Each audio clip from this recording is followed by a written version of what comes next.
Mga katrops, welcome back ulit sa aking channel, Sports React PH. At ngayon nga ay pag-uusapan natin ang balitang pag-trade pa ng Lakers. Pag-uusapan na rin nga natin dito sa ating panibagong video ang balitang pagkuha ng Boston Celtics kay Aaron Gordon.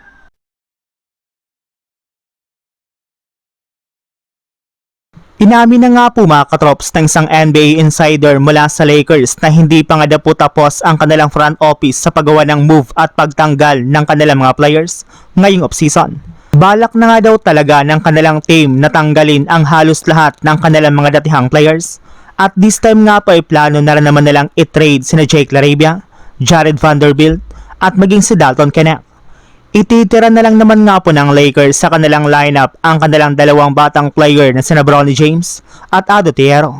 Ibig sabihin, uubusin na nga po ng Lakers ang halos lahat ng kanilang mga players na naging parte ng kanilang lineup ng nakaraang season.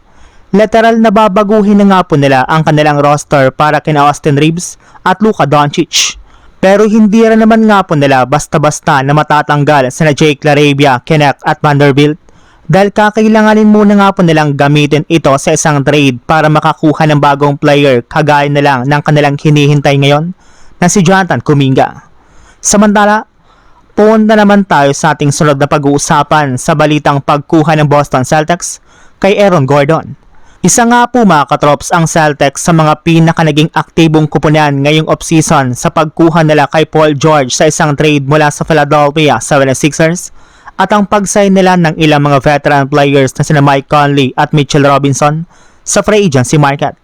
Pero medyo nanahimik na rin naman nga po ang kanilang kupunan ng mga nagdaang araw kaya may ilang mga fans na nga pong naniniwala na tapos na ang Boston sa paggawa ng move.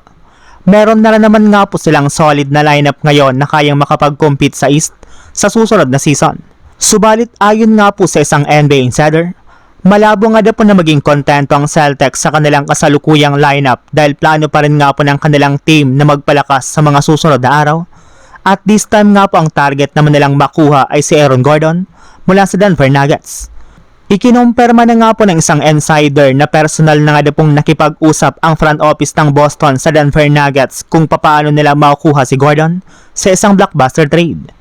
Meron pa rin naman nga pong sapat na batang players at draft pick ngayon ang Celtics na pwede nga po nilang i-offer at ipangpalit nila para makuha si Gordon na magagamit ng team bilang scorer at rebounder na makakatulong kay Jason Tatum. So yun lang mga katrops, ang handog kong storya ngayong araw. Sana nag-enjoy kayo, please like and subscribe my YouTube channel, Sports React PH para sa iba pang storya at update patungkol sa NBA. Kita-kits muli sa ating susunod na video.